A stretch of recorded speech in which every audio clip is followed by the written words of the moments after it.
Rumah dah cantik, jalan bahagian depan tu besar. Kalau korang nak tahu, tengok video ni sampai habis. Hari ni aku nak tunjukkan korang satu rumah dekat dengan Paradigm, Jalan Dian 24, Taman Mushi Ibrahim.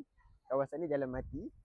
Rumah ni ada 3 bilik, 2 bilik air. Rumah double story. Rumah ni masih lagi under renovation. Rumah ni boleh muatkan 1 biji kereta, dah fully mosaic, fully renovated. Pintu kita bagi safety. Rumah ni lebih kurang dalam 10% lagi nak siap. Dan living hall dia memang agak besar. Dah siap dengan lampu LED, siap dengan cornice. Ini kawasan dapur dia.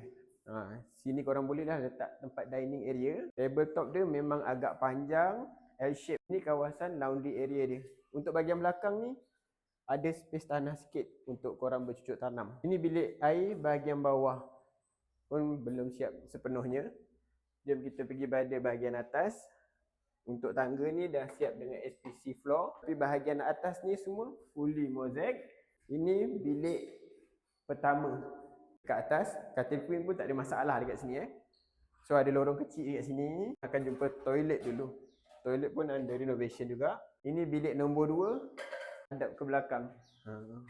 Rumah belakang tu ada kolam renang Jom kita tengok bilik nombor 3. Bilik nombor 3 ni hadap depan. Ini boleh dikategorikan bilik master bedroom. Agak besar dan ada balcony kat sini. Korang boleh tengok balcony dia pun dah siap dengan awning, fully mosaic.